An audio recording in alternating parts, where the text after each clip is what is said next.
try a little experiment with everyone listening right now. Just a quick word association game. Oh, I like these. Right. So if I say the word surveillance, what is the very first image that hits your brain? And don't overthink it. Just let it pop up. I can almost guarantee I know what it is. For most people, it's it's a gray, rainy saint in London. You know, there's a guy in a trench coat lurking in a doorway, and somewhere above him there's this giant poster of a stern face with a mustache just staring down. Exactly. It's Big Brother. It's George Orwell's 1984. We have this collective reflex, almost like muscle memory, to think of surveillance as a boot stamping on a human face forever. And that reflex is exactly what we need to dismantle today. Because if we stick with that image, we completely miss what is actually happening right in front of our faces. Which brings us to the actual mission of our deep dive. Today, we're looking at David Lyon's book, The Culture of Surveillance, and it makes this really bold claim. Very bold claim. Lyon basically argues that while Big Brother makes for a fantastic movie villain, he is a terrible metaphor for the 21st century. Yeah. I mean, we aren't living in a world of scarcity and gruel and jackboots. No, not at all. We're living in a world of one-click ordering and likes and infinite scrolling. That is the pivot point right there. Lyon's work forces us to confront a reality that is honestly much more unsettling than Orwell's fiction. He argues that surveillance isn't just something done to us by a spooky government agency or some distant dictator. It has become a culture. It's a way of life that we actively participate in. We initiate it. And here's the real kicker. We often really, really enjoy it. That's the part that really sticks with you. We aren't just the watched anymore. We are the watchers. Lane calls it watching as a way of life. But let's clarify terms here quickly because culture is a heavy word. He's not talking about art galleries or the opera, is he? No, he's going much deeper than that. He's actually borrowing from the sociologist Raymond Williams, defining culture as a whole way of life. So think of it like the water a fish swims in. Right? It's just everywhere. It includes our customs, our daily habits, our mentalities. Lyon is saying that surveillance has seeped into the cracks of our daily existence so deeply that it's just part of the furniture. It's how we navigate relationships, how we shock, even how we understand our own bodies. SP, if the water we're swimming in has changed, why does the Orwell metaphor still feel so sticky? I mean, plenty of people listening still feel like they're being watched. The anxiety is very real. The feeling is absolutely there, but the mechanism is completely different now. You have to remember Orwell wrote 1984 and 1948. Ghost war. Exactly. He was depicting a world of scarcity and fear. You know, rats in cages, top-down, totalitarian control. It was fundamentally about pain. The state crushing the individual. Yes, but Lyon points out that today's surveillance is driven by abundance. It's driven by consumerism, pleasure, entertainment. That's a huge distinction because I'm not worried about the thought police kicking down my door at 3 a.m. because I had a rebellious dream. I'm worried about whether my vacation photos got enough engagement or if Amazon will deliver my package by tomorrow. Precisely. And while Lyon definitely acknowledges that sadistic state-sponsored surveillance still exists, and we shouldn't forget that the average person in a liberal democracy experiences surveillance through clicks and texts and rewards. It's seductive, not terrifying. You aren't coerced by pain, you're nudged by convenience. So if Orwell is out, Who's in Lyon suggests we actually need a new fictional guide to understand this landscape. And he posts to Dave Eggers' novel, The Circle. If you read this one, Oh yeah, it is a perfect counterpoint to Orwell in The Circle. The setting isn't a grim gray dictatorship. It's the shiny glass-walled Silicon Valley campus. very lush. Yeah, it's hip, the food is free, and everyone is just relentlessly happy. And the slogans are completely different too. It's not war is peace or ignorance is strength. It's sharing is caring. That's the trap in the book. The protagonist, May. She isn't tortured into submission in a dungeon like Winston Smith. She volunteers. She willingly becomes fully transparent. She wears a camera. She tracks her health data. She broadcasts all her conversations because she genuinely believes in the ideology of openness. So it's about big data, not Big Brother. Exactly. And that shifts the agency entirely. In Orwell's world, you're a victim in the circle. And really, in our world, you're a volunteer. We walk into the glass prison because it looks cool. Yeah, it's convenient. And all our friends are already inside. And this voluntary participation leads us to one of the most significant shifts Lyon identifies in the book, the move from state surveillance to user-generated surveillance. User-generated, I mean. Sounds like a YouTube category, but here it means we are doing the heavy lifting, right? We are the agents of surveillance now. We aren't waiting for the state to watch us. We watch each other. Just think about the casual, everyday ways we track people. I mean, parents tracking their children's location via GPS is just a standard parenting tool now. Completely normal. Or consider social stalking, checking a new colleague's LinkedIn, or looking up an ex's Instagram stories to see who they're dating. Oh, I think everyone listening is guilty of a little investigative journalism on a Saturday night. Oh, absolutely. You mean someone new? You Google them? It's a reflex. It is, but Lyon cites a Pew study that found something really fascinating about this dynamic. People avidly use their mobile devices to look up information about others. This whole do it. So it's a total feedback loop. You watch others, and to do so, you agree to be watched. It's the price of admission to the digital world. And this blends perfectly into a concept Lyon borrows from the philosopher Luciano Floridi, the on-life. Ah, the on-life. Yes, I flagged this in the notes because it honestly feels like the most accurate description of modern existence I've heard in a long time. it really does capture. It describes the blurring of the line between online and offline because we used to log on to the internet. Right? You'd sit at a bulky desk. You'd hear the dial-up modem screech. You'd enter a new, distinct space. But now we live in a state of constant connectivity. The technology has become completely invisible. It's just embedded in our pockets, our wrists, our homes. And speaking of homes, Lyon brings up the Internet of Things, and there was a specific controversy around the Roomba that illustrates this invisible surveillance perfectly. Of the smart vacuum. Yeah. It's this cute little robot that saves you 20 minutes of sweeping. You give it a name, you practically treat it like a pet. People get very attached to them. They do. But in 2017, the CEO of iRobot caused a massive panic when he hinted they might sell the mapping data to companies like Apple or Google. Because the robot isn't just bumping into walls randomly, it is creating a highly precise spatial map of your entire home. It knows the square footage. It knows the layout of your furniture, where the obstacles are. That data reflects your wealth, your lifestyle, even how messy you are.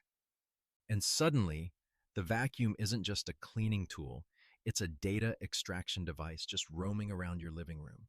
We invite these devices in for the convenience, rarely thinking about the data exhaust they produce. Data exhaust? That's a great term. And it's not just hardware either. Lyon discusses the Leaky apps phenomenon. Do you remember Angry Birds? The game where you fling the birds at the pigs? I wasted an embarrassing amount of time on that back in the day. You and millions of others. Yeah. It seemed like totally innocent, stress-relieving fun. But Lyon points to documents revealed by Edward Snowden showing that the British intelligence agency GCHQ was using Angry Birds as a Leaky app. Okay, so Leaky meaning the app was literally spilling data. Spilling it everywhere. While you were just trying to aim a bird at some pigs. The app was quietly extracting data on your age or gender, your location, which is already a lot for a bird game. It gets wilder. Even your sexual orientation. Wait, hold on. How does a physics puzzle game know your sexual orientation? It's likely pulling from the profile data built into the advertising ID on your phone. The app gathers that to show you relevant ads. But intelligence agencies realized they didn't need to bug your phone or break encryption. They just needed to tap into the stream of data that commercial apps were already broadcasting to advertisers. That is the perfect distillation of surveillance culture right there. You think you're playing a game on the bus to kill time, but you're actually feeding a global intelligence apparatus. And that data doesn't just stay in one place, it moves around. Which brings us to Zygmunt Bauman's concept of liquid surveillance, A liquid as opposed to the solid surveillance of the past. right? Traditional surveillance, like a guard tower or a checkpoint or the panopticon, is solid. It's fixed. You know exactly where it is, and you know when you're crossing it. But modern surveillance is fluid. It flows like water, or as one theorist put it spreads like creeping weeds. It seeps into everything. But because it's liquid, it spills over from one area of life to another. Lyon gives this hilarious but also deeply creepy example of a data broker called Exalate. Oh, I know the one. This is a classic example of liquidity. So they sell data segments to marketers, and one of the categories they sold was a list of men who were buying flowers and chocolates. But they didn't label this category romantics or good husbands. No, they didn't. They labeled it men in trouble. Men in trouble. It's funny, but think about the assumption baked into that. The algorithm assumes if a guy is buying flowers and chocolates on a random Tuesday, he's in the doghouse. Yes. And they sold that list so marketers could target these guys. But the implications of that sorting go way beyond just getting ads for jewelry or divorce lawyers. Exactly. This is what Lyon calls a social sorting. We are constantly being categorized, ranked, and sorted by algorithms without even knowing it. And this is the heart of what Shoshana Zuboff calls surveillance capitalism. We've touched on that term before on the show, but let's break it down in this specific context. Zuboff argues that tech giants, Google, Amazon, Facebook, view us with what she calls formal indifference, Formal difference. right? They don't hate us, they don't love us. To them, we are simply raw material. We are bodies that generate data which can be extracted, processed, and sold to predict our future behavior. That indifference is almost scarier than malice. You're just a resource to be mined, like coal or timber. And Lyon points out that this mindset bleeds right into the workplace too. Look at Amazon. Yes, Amazon is a prime example of liquid surveillance flowing into employment. Lyon notes that they maintain unreasonably high standards for performance.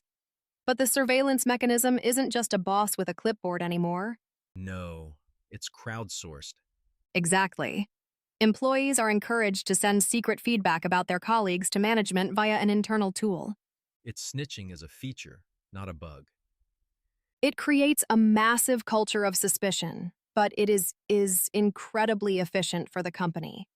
It's surveillance that doesn't need a manager standing over your shoulder because your coworker is doing it for them. And the algorithm just aggregates it all to decide who stays and who gets fired. This inevitable flow of data from our games to corporations to the government brings us to the elephant in the room. We really can't talk about modern surveillance without talking about Edward Snowden. No, you really can't. Lyon dedicates a significant portion of his analysis to the Snowden effect. So let's flash back to 2013. Snowden blows the whistle. He reveals the NSA is conducting suspicionless surveillance on a massive, massive scale. B. Huge. But Lyon makes an interesting point here. The real shock wasn't just that the government was spying. Right? If you ask people before 2013, do you think the government spies? Most would probably say yes. Sure. The real shock was the collusion. It was the revelation that the NSA was tapping directly into the servers of the Big Five. Apple, Google, Microsoft, Amazon, Facebook. Yes, it connects right back to that Leaky app idea. The government didn't need to build cameras in our living rooms because we had already bought them from big tech. They just asked for the feed. Exactly. But here's the critical question Lyon asks about all this. Why wasn't there a revolution? We found out the government and corporations were conspiring to watch everything we do. Why didn't we all throw our smartphones into the river and go live in the woods? I think I know the answer because I'm totally guilty of it. It's the C word, convenience. It is convenience and fear. Lyon breaks down the public reaction beautifully. Some people are genuinely afraid of terror, so they welcome surveillance as a security blanket. But for the vast majority, the convenience of digital life, the maps, the group chats, the instant answers, it's just too valuable to give up. And then there's that phrase you hear at every dinner party when this topic comes up. If you have nothing to hide, you have nothing to fear. Oh, yes. Lyon calls that the nothing to hide fallacy. It is basically a coping mechanism. It assumes that surveillance is only looking for criminals. But as we saw with the men in trouble list or, say, insurance companies tracking your health data to raise your premiums, you don't have to be a criminal to be hurt by surveillance. Not at all. You just have to be categorized in a way that costs you money or opportunity. Did we change it all, though, after Snowden? Or did we just kind of shrug and keep scrolling? It wasn't total apathy. Lyon notes that post-Snowden, a Pew study showed about 30% of U.S. adults took some steps to hide information or change their privacy settings. Okay, so 30% is something. So the culture shifted from blind trust to what he calls managed suspicion. We didn't quit the internet, but we started locking our digital doors a little more. Putting tape over the webcam, maybe installing an ad blocker. Which brings us to the final piece of this cultural puzzle. We've gone from discipline, Big Brother beating us down, to something else entirely, Lyon says. We've moved to a culture of performance. This is a crucial shift. In the old world, the Orwellian world, surveillance was about discipline. It was about making sure you obeyed the rules. In the new world, surveillance is about performance, making sure you are seen. Because in a social media culture, if you aren't seen, you don't exist. Privacy used to be a right we fought for. Now, for a lot of people, privacy feels like a punishment. It feels like being ignored. Exactly. And Lyon discusses the rise of the quantified self in this exact context. The Fitbits, the smart rings, the sleep trackers. We monitor ourselves voluntarily. We track our steps, our resting heart rate, our calories. We are feeding this highly intimate data into corporate databases, not because we are forced to at gunpoint, but because we want to optimize ourselves. We want to perform better. It's the ultimate victory of surveillance culture. We treat ourselves like products to be improved. To participate in our own objectification. We turn ourselves into commodities. And we do it for the dopamine hit of the like, or the satisfaction of closing a digital ring on a watch. We are performing for an audience of algorithms. So let's zoom out for a second. We've gone from Orwell's rats to Edgar's glass walls, gone from the G-man in the trench coat to the Roomba mapping our living room. What is the big takeaway from all these sources? The takeaway is that we can't just blame the technology anymore. We are living in a surveillance culture where we are both the watchers and the watched. It is a really complex mix of fear wanting security and fun wanting connection. Lyon does ask a really provocative question towards the end, though. He asks about good gazing. Is there a version of this that isn't totally dystopian? That is the ethical challenge he leaves us with. Yeah. Surveillance usually implies control. But can we have surveillance for care? Right. Think about checking on an elderly parent via a smart device to make sure they haven't fallen. That is surveillance. You are watching them, but the motivation is love, not profit or power. But that line is razor thin, isn't it? I'm tracking you for your own good, is a classic slippery slope. It is incredibly slippery. Yeah, but Lyon insists we have to try to navigate it. We have to treat technology not as neutral tools, but as moral choices. Every time we click tag or track, we are shaping this culture. So here's the final thought I want to leave everyone with, building on that idea of the quantified self and performing for algorithms. If we are constantly optimizing ourselves to be read by machines, are we losing our capacity for unrecorded, authentic human empathy? Oh, that's a chilling thought. Right? Because what happens to a society when an unrecorded good deed starts to feel like a wasted opportunity for engagement? We act like this technology just happened to us, like the weather. But we are building this glass-walled world brick by transparent brick. And we have to ask ourselves, are we comfortable with the instinct? We are developing that habit of watching and being watched. Because once a habit becomes an instinct, it is very, very hard to reverse. That is a lot to think about the next time you ask your smart speaker for the weather or tag a friend and a photo. Big thanks to David Lyons, the culture of surveillance, for giving us the blueprint to understand this mess. And thank you all for listening. Keep your eyes open and maybe go check those privacy settings one more time. We'll see you on the next book review. Stay with books until our next book review, and I hope you maintain your privacy.